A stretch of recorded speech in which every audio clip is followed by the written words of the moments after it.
ഇന്നത്തെ നേരത്തെ അന്ന് നമ്മൾ സ്പിൻ കിക്ക് പഠിച്ചില്ലായിരുന്നു. അതിപ്പോ എനിക്ക് കണക്ട് ആവുന്നില്ല. അത് നമുക്ക് കണക്ട് ആവുന്നില്ലെങ്കിൽ അതിന്റെ ബേസ് വീണ്ടും വീണ്ടും ഒന്ന് ട്രെയിൻ ചെയ്ത് കഴിഞ്ഞാൽ കണക്ട് ആവുന്നതേ ഉള്ളൂ. ഒരു കാര്യം ചെയ്യാം, ഇന്നിപ്പോൾ അത് ട്രെയിൻ ചെയ്യാം. അതുപോലെ ഏതെങ്കിലും ഒരു ചെറിയ കയറോ എന്തെങ്കിലും എടുത്തിട്ട് 2 സ്ഥലങ്ങളിലായിട്ട് ഇതുപോലെ കെട്ടിക്കഴിഞ്ഞാൽ നമുക്കിത് പ്രാക്ടീസ് ചെയ്യാൻ സാധിക്കും. ഓക്കെ, ഒരു ലെഗ് എടുത്തിട്ട് നേരെ അങ്ങോട്ടേക്ക് വരും. കയറിന്റെ ഇപ്പഴേ വെക്കുന്നു.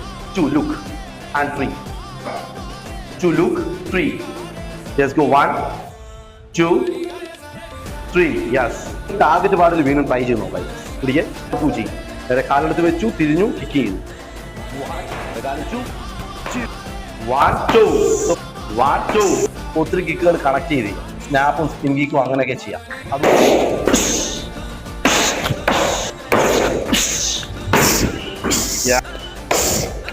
ആ ടെക്നിക്കിന്റെ ബേസ് കൂടുതൽ ടൈം പ്രാക്ടീസ് ചെയ്താൽ അത് നമുക്ക് വീണ്ടും ഈസിയായിട്ട് ചെയ്യാൻ സാധിക്കും.